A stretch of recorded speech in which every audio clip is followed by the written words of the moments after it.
Ya son 22 años trabajando en el órgano electoral, 28 procesos electorales. Este va a ser el 29, entonces, bueno, satisfechos con el trabajo que estamos realizando. ¿Va a ser el más dando una difícil, Gustavo? organización. ¿Va a ser el más difícil para usted o cree que hubo otros más difíciles?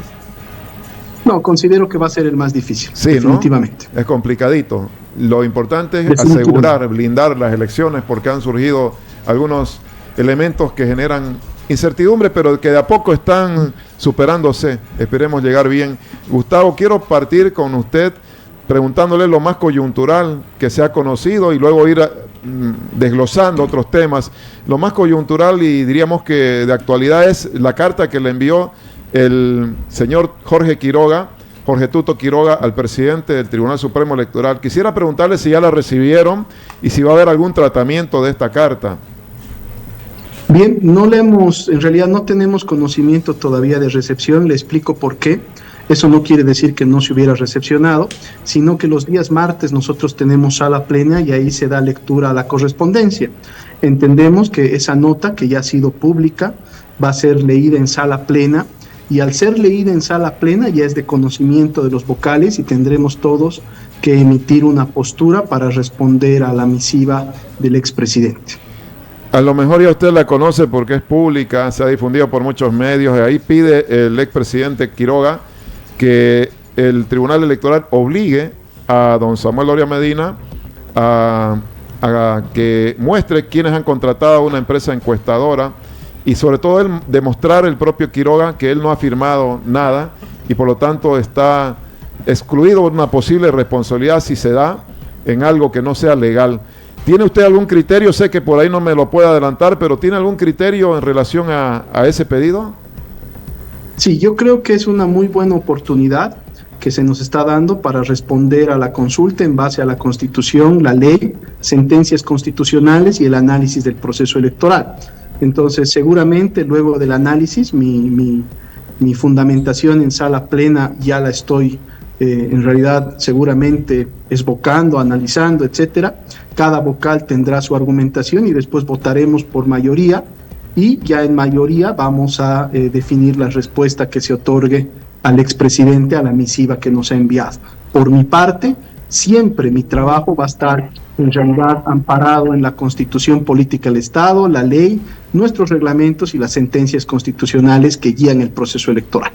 En consecuencia, ¿es posible que mañana el Tribunal Supremo Electoral defina una posición en relación a esa solicitud? Sí, seguramente va a entrar a conocimiento y ya la posición de la sala será, bueno, por mayoría de sus miembros, darle una respuesta al expresidente. Gustavo, en el último tiempo, últimos días, a raíz de este conflicto interno en el bloque Unidad, algunos vocales ya han planteado una posición en relación a si se debe o se puede difundir encuestas o realizar encuestas. Hoy he leído una declaración del vocal Tawichi que decía que no se pueden difundir, que quien difunde puede ser inhabilitado en caso de estar registrado como candidato. ¿Cuál es la suya, su lectura en relación a esto? ¿Se puede, se debe difundir, deben realizar encuestas? ¿Hay algún riesgo para algún político si las hace?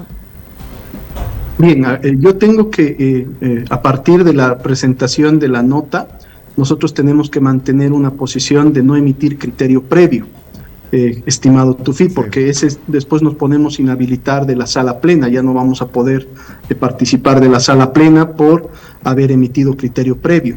Sin embargo, quiero resumirte algo que he dicho también en pasados días. La ley 026 es clara en realidad. Nosotros tenemos la normativa, tenemos las sentencias constitucionales. Después de hacer un análisis sobre eso, vamos a vertir nuestra opinión al respecto. Entonces, seguramente, es más, el fundamento que yo haga en la sala plena también va a ser publicado y va a ser remitido a los medios de comunicación para que todos lo conozcan. Gustavo, recuerdo que ya usted explicó en algún medio que sí se puede hacer encuestas pero no difundirlas. Si no me equivoco, ¿esa sería su posición? En realidad, yo tengo una posición bastante clara que el proceso electoral tiene elementos, Tufi, sin emitir criterio previo. Quisiera dejar esa constancia. Sin emitir un criterio previo, yo creo que el proceso electoral, todo proceso electoral tiene actores determinados. Uno de ellos son los electores a los que se dirige el proceso electoral. Pero otro elemento fundamental de participación en un proceso electoral son las organizaciones políticas y los candidatos. Bien, y obviamente el análisis que se va a efectuar, mi análisis en realidad va a ir guiado desde el momento de cuando un ciudadano toma la cualidad de candidato en un proceso electoral. Cuando toma la cualidad de candidato sería cuando se registra. La norma establece eso.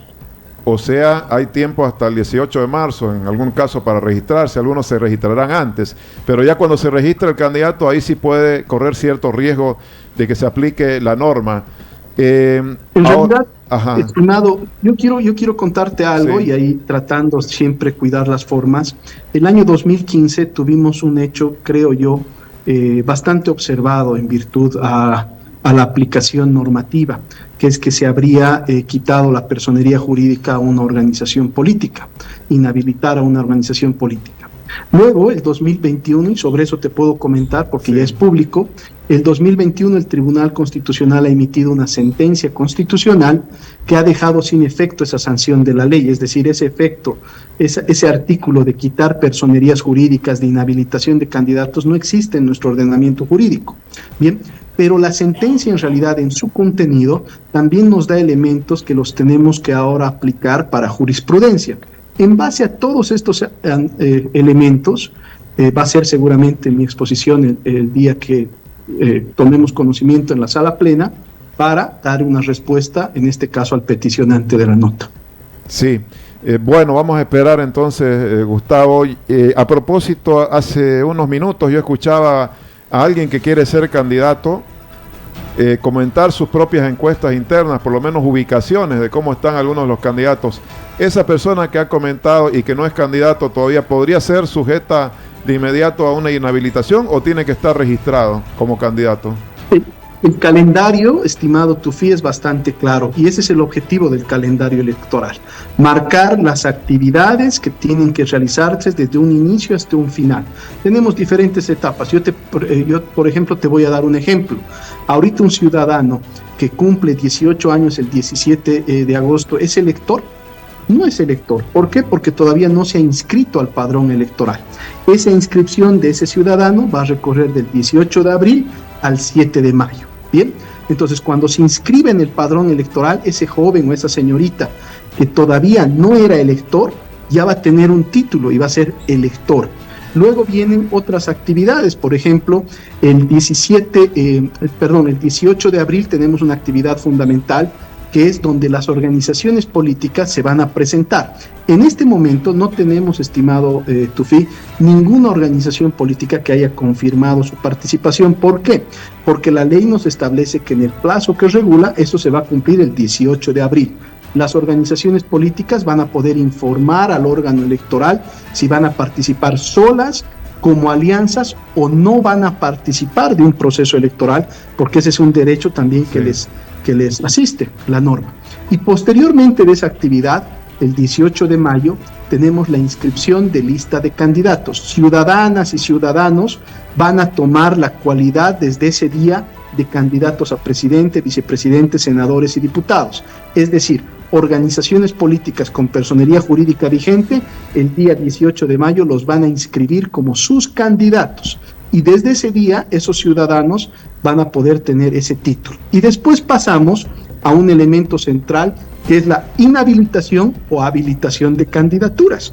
O sea, ciudadanos que se inscriban como candidatos puede ser que no cumplan los requisitos, que estén contrarios a la Constitución y tienen que ser inhabilitados. Entonces van a dejar de ser candidatos también. Y así vamos avanzando en todas las actividades del proceso electoral. Está claro. Ahora, en relación a las empresas encuestadoras, ¿ya están obligadas las que tengan que realizar alguna encuesta a registrarse en el Tribunal Supremo Electoral? Los medios de comunicación en este momento no podemos ya difundir encuestas si no están esas empresas registradas. Existe en realidad una inscripción de las empresas que está en el calendario, que es la registro y habilitación de medios de comunicación para que realice la difusión de encuestas, que está hasta el jueves 8 de mayo. Es decir, hasta el jueves 8 de mayo pueden inscribirse. Pero después viene la difusión de estudios de opinión, que es a partir del 13 de mayo al 3 de agosto. Se da cuenta cómo todas las actividades del calendario van concuasando de acuerdo a las actividades que vayamos cumpliendo. Entonces, en este calendario electoral, las empresas de difusión tienen también su plazo para que se realice esta actividad. Obviamente, esta difusión tiene que ir en torno a ¿qué? En torno a las organizaciones políticas que van a participar del proceso electoral y en torno a los candidatos inscritos. Como le decía, la normativa electoral, que es del 2010, ha ido cambiando. Le doy el ejemplo de esa inhabilitación del Beni a través de esa sentencia constitucional. Ese artículo ya no se lo puede aplicar más. Estamos prohibidos de aplicar ese artículo. Es decir, ninguna organización política podría ser sancionada con la pérdida de la personería jurídica. Bien, y esa sentencia ha dado parámetros también para ver cómo tiene que ser el actuar, respetando derechos constitucionales, tanto de los electores como de los candidatos, para realizar alguna actividad. No perdería su personería jurídica ni el candidato sería inhabilitado, según la sentencia. En virtud de la sentencia constitucional del año 2021, ese artículo que en realidad daba como sanción la pérdida de personería jurídica ya ha sido eliminado de nuestro ordenamiento jurídico al ser declarado inconstitucional. Perfecto, Gustavo. Un tema ya más central, este es el de coyuntura. ¿Qué pasa con el blindaje a las elecciones, tanto desde el punto de vista legal como desde el punto de vista financiero? Hoy el presidente ha dicho que cuentan con el financiamiento de 300 millones de bolivianos, un poco más, y que ya la parte de dólares, entiendo yo que lo debe tramitar el Tribunal Supremo Electoral con el Banco Central. Comprar dólares prácticamente ustedes tendrían que hacerlo. ¿Cómo está ese panorama? Bien, nosotros, como tú sabes, y la ciudadanía también, hemos remitido varios proyectos de ley de acuerdo al encuentro multipartidario. Lastimosamente ninguno de ellos ha sido aprobado en la Cámara de Senadores principalmente, algunos en la Cámara de Diputados, pero bueno, no se logró a que exista un proyecto de ley vigente. Entonces, ahora vamos a llevar el proceso electoral con lo que tenemos nosotros a mano. En el tema, por ejemplo, del presupuesto, si bien tenemos 350 millones de bolivianos, lo que nos preocupaba era el presupuesto en moneda extranjera, es decir, en divisas. Escuché la conferencia de prensa del señor presidente y entiendo yo que la Dirección Administrativa y Financiera del Tribunal Supremo Electoral ya está haciendo todos los trámites para tener esos recursos a mano. Bien, Gustavo. Por lo visto avanzan indudablemente a pesar de las dificultades el calendario electoral y bueno, el tema del empadronamiento también ya está en curso, ¿no? Sí, hay un previo, no vamos a parar, estimado Tufi, tenemos un compromiso con Bolivia y con la democracia, vamos a realizar esas elecciones y van a ser, y nos hemos comprometido a realizar las elecciones más transparentes, más seguras y más confiables. El tema del padrón es otro elemento. Hemos aperturado el padrón a las organizaciones políticas. Las organizaciones políticas pueden revisar el padrón en los laboratorios. Vamos a trabajar con las universidades privadas. Esa ha sido una propuesta de nuestro presidente que ha sido acogida en sala plena y entiendo yo que hay un avance bastante alto en ese tema. Mi persona, por ejemplo, ha propuesto que 30 días antes del proceso electoral se le entregue la lista de los habilitados a las organizaciones políticas. Esa propuesta ha sido aprobada y es un acuerdo con los partidos políticos y como tú puedes ver, nosotros estamos transparentando la información del padrón, que es lo que corresponde para tener estas elecciones seguras y confiables.